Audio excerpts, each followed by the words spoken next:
जय हिंद गाइस। तो देखिए पिछले वीडियो में तो डिस्कस कर ही रहे थे, तो उससे आगे मतलब कि उसी कड़ी को आगे बढ़ाते हुए डिस्कस करते हैं। तो देखिए आज का जो हमारा टॉपिक है, यहाँ पे देखिए क्या दे रखा है, मराठा साम्राज्य। तो आज मराठा साम्राज्य और आगे जो भी है डिस्कस करेंगे। एसके की बुक है ये, तो सब कुछ आई होप प्रीवियस वीडियो आप लोग देखते हुए चल रहा है, क्योंकि हर एक वीडियो में सब कुछ बोलना मतलब एक टाइम वेस्ट हो जाएगा। तो इसलिए प्लीज़ आप लोग प्रीवियस वीडियो देखते हुए चलेंगे तो फिर रिलेट कर पाएंगे एक दूसरे से।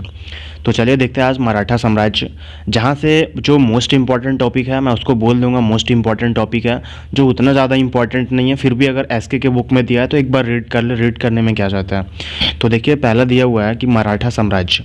तो यहाँ पे लिखा हुआ है कि मराठों का उत्कर्ष।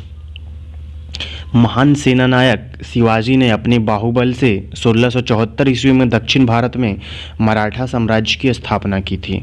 तो कहाँ पे की थी स्थापना? दक्षिण भारत में।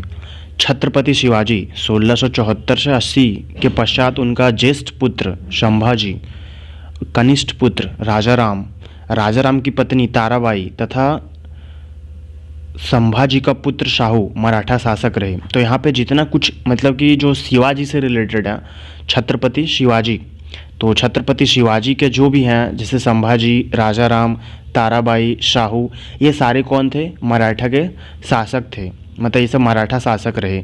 तो बस इससे इतना ही जानना है, बस नाम देख ले काफ़ी है। और आगे देखिए शिवाजी के बारे में कुछ लिखा है। शिवाजी 1674 से 1680 अहमदनगर के सरदार शाहजी भोसले के पुत्र थे। कहाँ थे? अहमदनगर के सरदार शाहजी भोसले के पुत्र थे। उन्होंने मुसलमानों से युद्ध करके अपना राज्य कायम कर लिया। उन्होंने अफजल खान तथा शहीद खां को मारा। मिर्जा राजा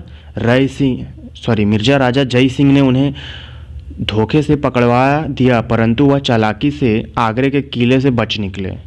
देखिए कौन थे? मिर्जा राजा थे, राजा जय सिंह, ये जो थे इन्होंने इसे धोखे से पकड़वा दिया था, परंतु वह चालाकी से आगरा के किले से बच निकले। 1674 ईस्वी में रायगढ़ के किले में उन्होंने छत्रपति राजा की उपाधि धारण की और 1680 में उनकी मृत्यु हो गई। तो आपको ये याद रखना है कि 1680 ईस्वी में छत्रपति शिवाजी की मौत हुई थी, और छत्रपति जो है मतलब जो इनको उपाधि मिला था वो 1674 ईस्वी में रायगढ़ के किले में मिला हुआ था। तो बस ये है, एक बार देख लिए, पढ़ लिया, एसके के बुक में दिया, इतना इनफ है। देखिए आगे देखते हैं आगे क्या है। आगे है सिख राज्य। क्या है? सिख राज्य। तो देखते हैं कि सिख राज्य में क्या लिख रखा है। सिख पंथ के स्थापना एवं गुरु। सिख पंथ के संस्थापक गुरु नानक देव थे। तो आपको ये याद रखना है कि सिख पंथ के संस्थापक कौन थे? गुरु नानक देव। उनका जन्म 1469 ईस्वी में तलवंडी जिला सखपुरा, जो कि पाकिस्तान में था, जिसे आजकल ननकाना कहते हैं। क्या कहते हैं? ननकाना में हुआ था। चिंतन तथा भ्रमण द्वारा उन्होंने बहुत ज्ञान प्राप्त किया और सिख पंथ की नींव डाली। वे समाज सुधारक थे और जाति पाति तथा छुआछूत में विश्वास नहीं करते थे। सिख पंथ में 10 गुरु हुए। क्या है? सिख पंथ में 10 गुरु हुए। प्रथम गुरु गुरु नानक देव ही थे, दूसरे थे गुरु अंगद देव, तीसरे गुरु अमरदास, चौथे रामदास, पांचवें गुरु अर्जुन देव, छठे थे गुरु हरगोविंद, सातवें थे गुरु हरराय, आठवें थे गुरु हरकिशन, नौवें थे गुरु तेग बहादुर, मतलब गुरु तेग बहादुर से क्वेश्चन आ जाता है। 10वें थे गुरु गोविंद सिंह, यहाँ से भी क्वेश्चन आ जाता है। पाँचवें सिख गुरु अर्जुन देव ने अमृतसर में गुरु रामदास द्वारा शुरू किए गए स्वर्ण मंदिर को पूरा किया। देखिए यहाँ से मोस्ट इंपॉर्टेंट क्वेश्चन बन जाएगा कि पांचवें के जो सिख गुरु थे गुरु अर्जुन देव ने अमृतसर में गुरु रामदास द्वारा शुरू किए गए स्वर्ण मंदिर को पूरा किया था। तो शुरू तो इसने किया था गुरु रामदास ने, लेकिन शुरू इसने किया तो गुरु अर्जुन देव ने इसे पूरा किया। किसे? स्वर्ण मंदिर, जो कि अमृतसर पंजाब में है। तो ये था, मतलब एक ओवरव्यू दिया है, उतना डिटेल में दिया नहीं, इतना आपके एग्जाम के लिए इनफ है। मैं बार बार बोलता हूँ, आप एक चीज़ हमेशा याद रखें, आप तैयारी जो कर रहे हैं SSR, AA, MR, coast guard, नेविक GD हो गया, और फिर एयरफोर्स मतलब वाई ग्रुप, तो आप ये सब का कर रहे हैं, तो इस पर कैसे आता है नहीं आता है सब आप लोगों को पता है। नहीं तो प्रीवियस वीडियो देखते हुए चले। और SK की बुक है, ये आप ही के लिए बनी हुई है, तो बस उसी को देख रहा है। तो देखिए और आगे क्या है। भारत में यूरोपियों का आगमन। क्या है भारत में यूरोपियों का आगमन। तो देखते हैं पुर्तगाल राज्य। भारत में प्रथम यूरोपियन का पदार्पण अफ्रीकी तट का चक्कर लगाकर एक भारतीय नाविक की सहायता से जलमार्ग द्वारा हिंदुस्तान के तट पर पहुंचने वाला वास्को डी गामा भारत में पहला यूरोपियन आगंतुक था। तो देखिए वास्को डी गामा क्या है, वास्को डी गामा भारत में पहला यूरोपियन था जो आया हुआ था। और कैसे आया था, मतलब नेवी के द्वारा, जलमार्ग के द्वारा आया था हिंदुस्तान के तट पर। तो आपको ये याद रखना है वास्को डी गामा। और फिर आगे देखते हैं। तो देखिए आगे ऐसा है कि यहाँ से कुछ उस तरीके से क्वेश्चन बनते नहीं हैं, तो मैं इसको स्किप कर रहा हूँ, क्योंकि देखिए जैसे लिख रखा है गोवा पर विदेशी प्रभुत्व फ्रांसीसी राज्य, तो यहाँ से उतने क्वेश्चन बनते नहीं हैं। और आगे है कि अंग्रेजी प्रभुत्व की स्थापना। तो देखिए ये जितने भी टॉपिक दिए हुए हैं यहाँ से क्वेश्चन बनते हैं नहीं, तो इसको मैं छोड़ रहा हूँ। तो देखिए मोस्ट इम्पॉर्टेंट जो हमारा टॉपिक है वो ये है, यहाँ से एक ना एक क्वेश्चन श्योर आना है, यहाँ से एक ना एक क्वेश्चन श्योर आना है।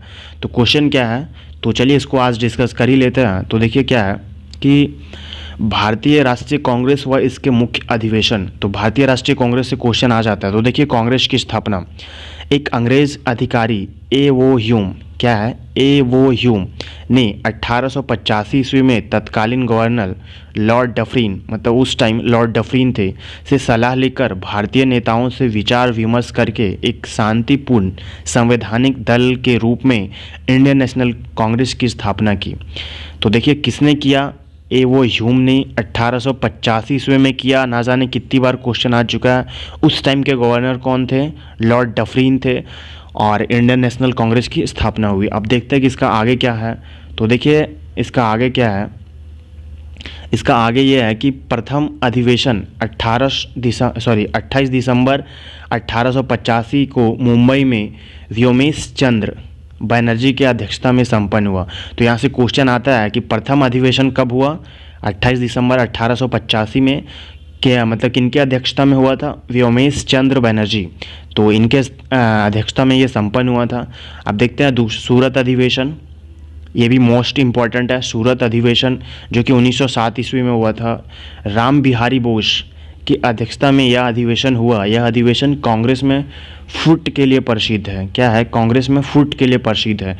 तो यहाँ से क्वेश्चन बन सकते हैं, सूरत अधिवेशन कब हुआ, 1907 ईस्वी में, किनके अध्यक्षता में हुआ, राम बिहारी बोस, और यह कांग्रेस में फुट के लिए प्रसिद्ध है।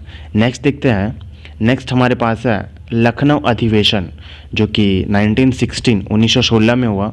इसकी अध्यक्षता अंबिका चरण मजूमदार, क्या है, अंबिका चरण मजूमदार ने की।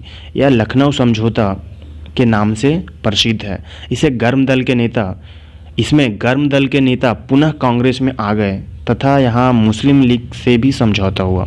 तो ये इसलिए इम्पोर्टेंट हो जाता है क्योंकि इसे सबसे पहले लखनऊ समझौता के नाम से जाना जाता है, इस वजह से ये प्रसिद्ध है। और इसमें गर्म दल के जो नेता थे वो पुनः कांग्रेस में आ गए तथा यहाँ मुस्लिम लीग से भी समझौता हुआ। तो इतना आपके लिए इनफ है। आपको तो इतना इसमें भी ये लग रहा होगा कि डिटेल में, बट इतना जानना ज़रूरी है।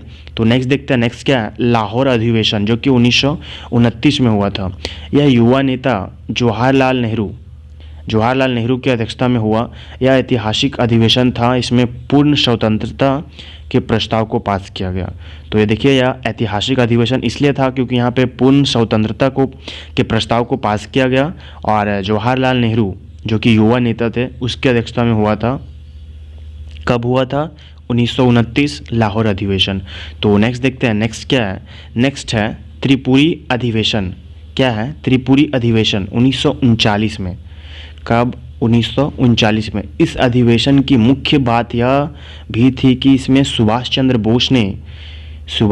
बोस ने अध्यक्ष पद के लिए गांधी जी के उम्मीदवार डॉक्टर पट्टाभी तारमैया को हराया था। तो इस वजह से ये थोड़ा इम्पोर्टेंट हो जाता है। तो देखिए जो भी ओवरव्यू था मैंने आज ये डिस्कस किया, तो इधर ज़्यादा इम्पोर्टेंट है नहीं, बट ये भारतीय राष्ट्रीय कांग्रेस जो कि इसे बहुत ज़्यादा इम्पोर्टेंट है, तो मैंने ये डिस्कस किया। इसके आगे नेक्स्ट वीडियो में देखेंगे। तो आज के लिए बस इतना ही, मिलते हैं नेक्स्ट वीडियो में। जय हिंद, अपना ख्याल रखें, चैनल को सब्सक्राइब करें, दोस्तों तक शेयर करें। Thank you so much guys.